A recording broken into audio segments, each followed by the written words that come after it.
Hello and welcome back. Today we're going to continue looking forward to the 23-24 fantasy draft and look at the top performers from the second half of last season. We'll be comparing first half performance to second half performance and going over guys who improved the most and finished strong so you can find some deep round value in this year's draft.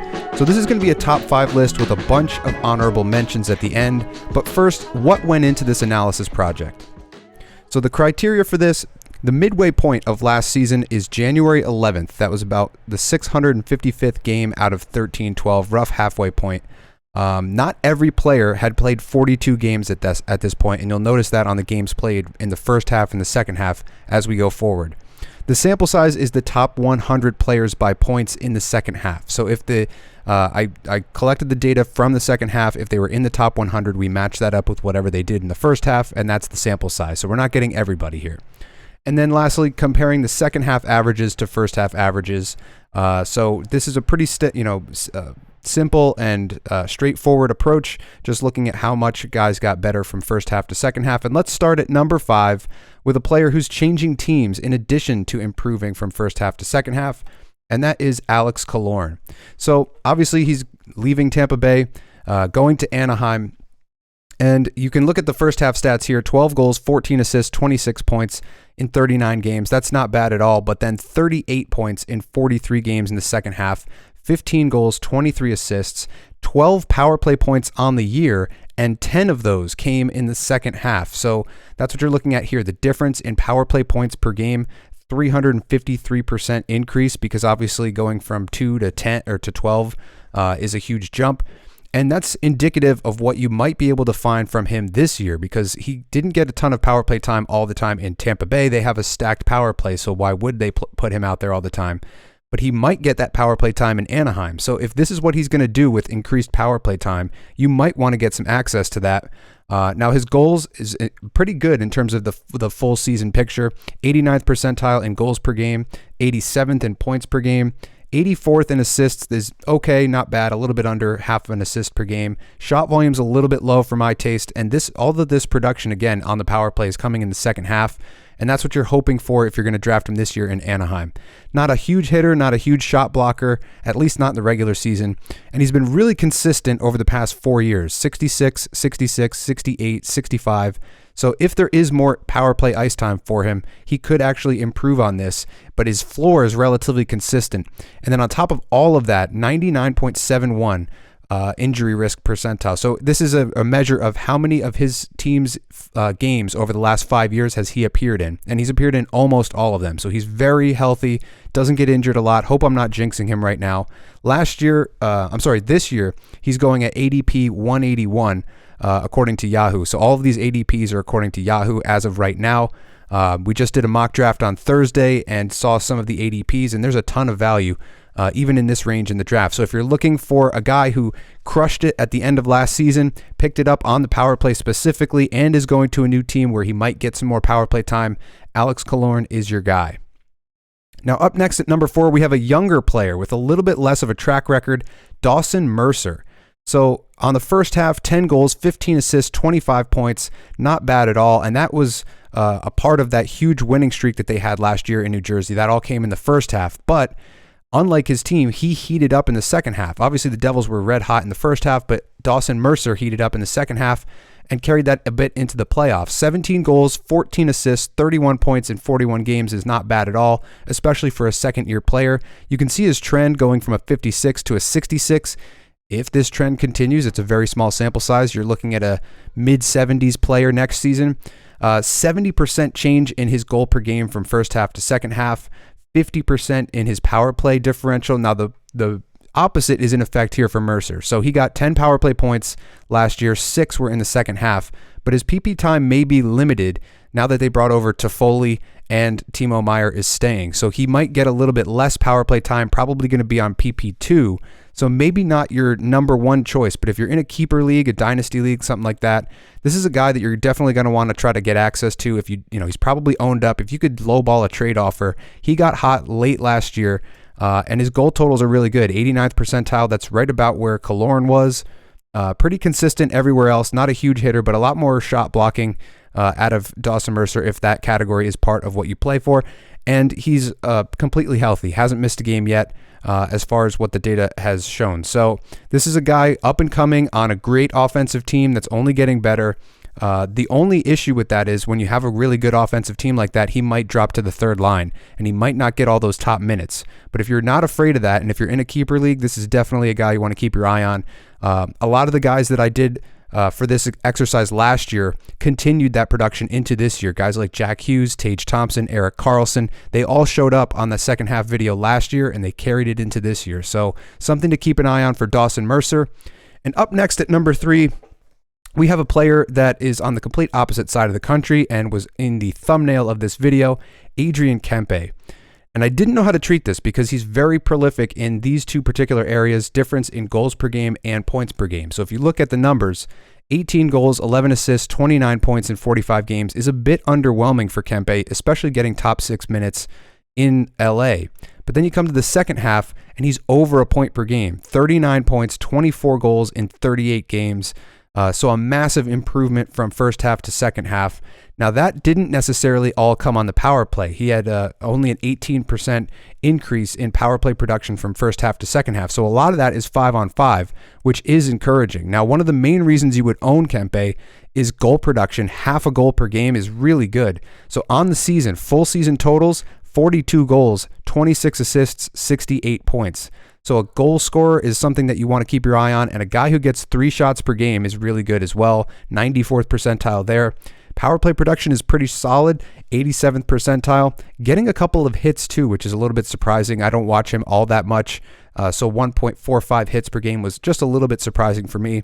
Relatively healthy, 97.8% of his team's games over the last 5 years, and a steady 4-year increase in his rating, 60, 66, 73, 75. So if he can continue this, he's looking at an upper 70s, low 80s type of player.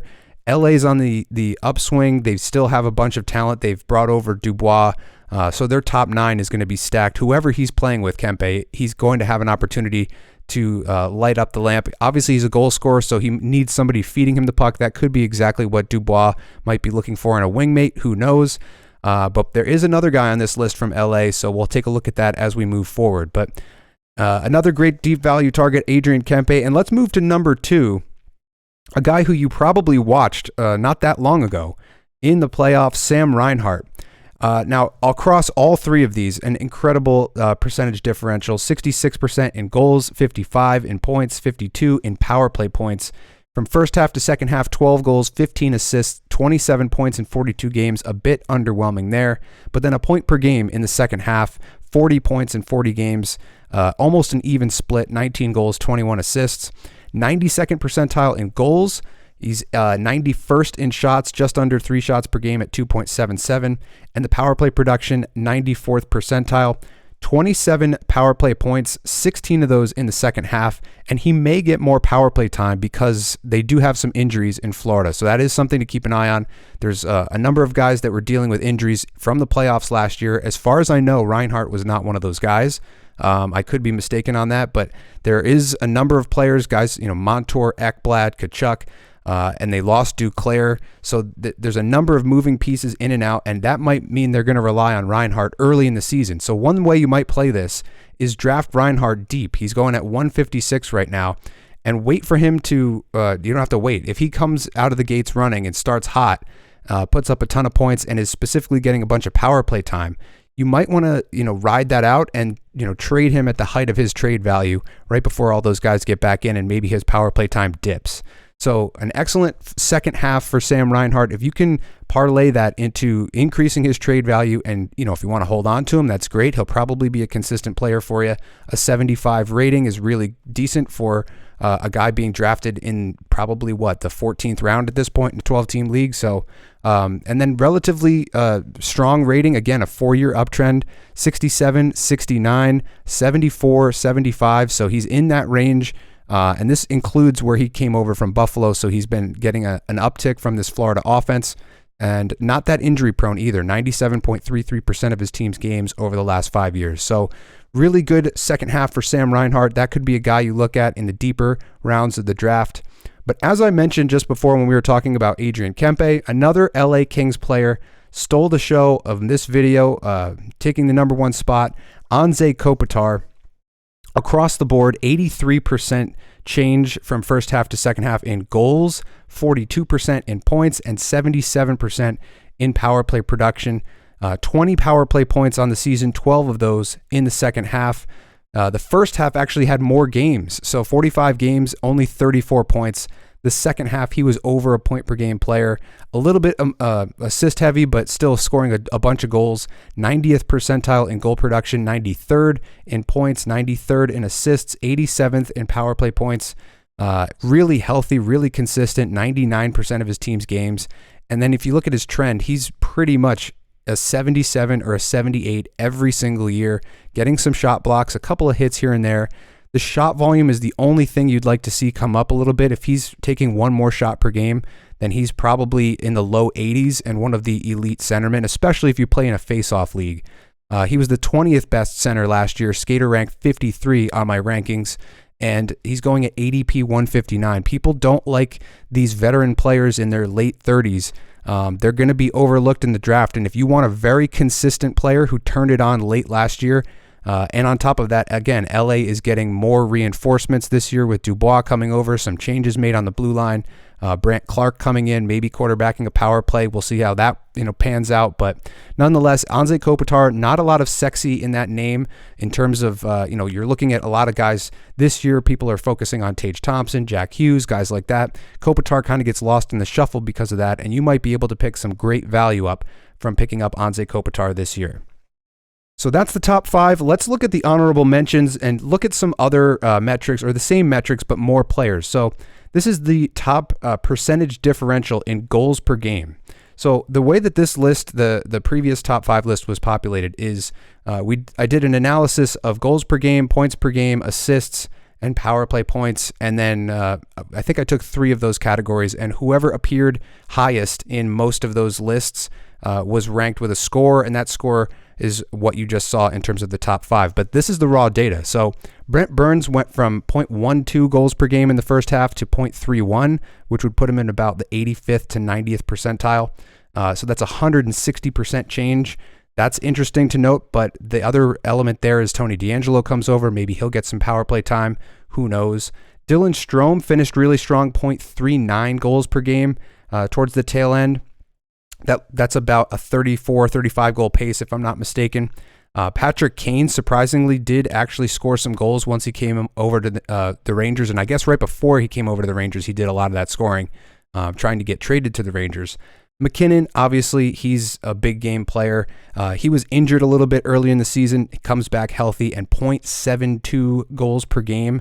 That's, I believe, close to a 60-goal pace, if I'm not mistaken. 0.63, I believe, is a 50-goal pace. So he's at least a mid-50-goal pace in the second half. Here's Kopitar. Here's Panarin, who you saw in the second slide, 0.45 goals per game in the second half.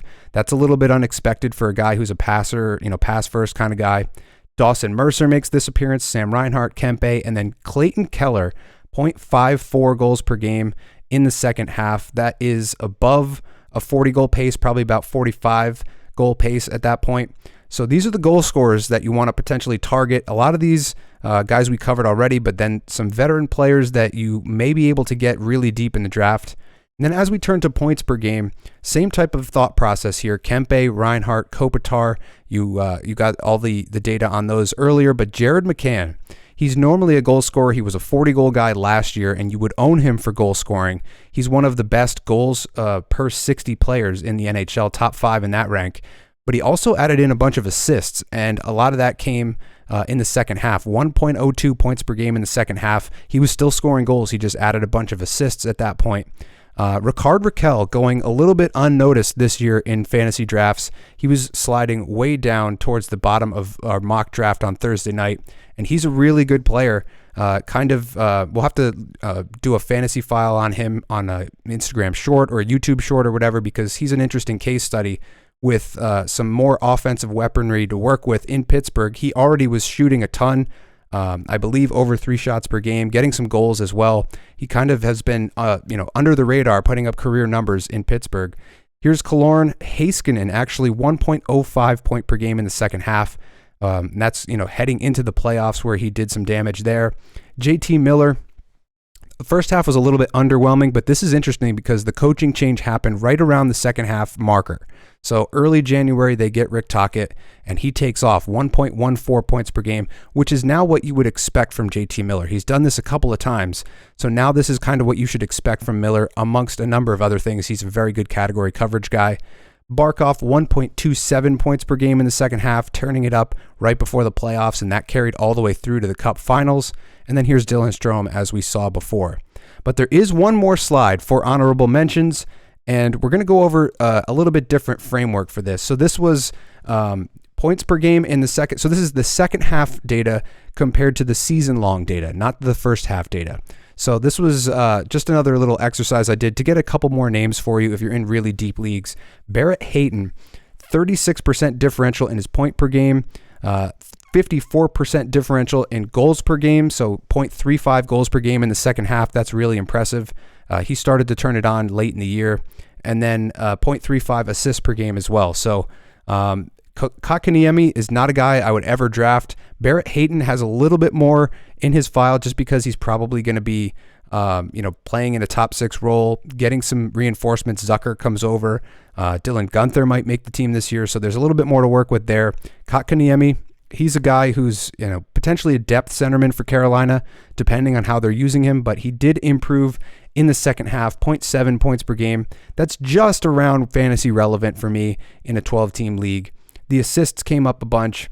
Then you have Athanasiou. This is an interesting file just because he's on Chicago, and nobody wants Chicago players unless it's tied to Connor Bedard. But Athanasiou, I don't know, it's not Athanasiou. I'm putting an N in there, but it's Athanasiou. He's one of those guys that was actually producing pretty well last year, 0.65 points per game on an abysmal Chicago team that had absolutely nobody. So he was one of those guys that earned himself a contract this year and a chance to play with Bedard and whoever else he's going to potentially be playing with this year. You saw Kempe, and then Cam Fowler, really interesting here. The point per game, 0.73 is not bad at all. Goal per game, 0.14, not bad at all, but the assists came up quite a bit, 0.58 in the second half. So just a couple more names for you to think about as you head into the fantasy draft season this year. Hopefully you got something out of this. Hopefully you found some deep value deep in your draft, maybe the 13th round onward if you're in a 12-team league. Hopefully you found some names here. And I'm not going to guarantee that every one of these guys continues this on into the next season, but some of these guys will. Some of these guys like JT Miller, who had a coaching change, there's a reason behind their improvement in the second half. And so you want to take advantage of that and find this value in your draft coming up within the next month.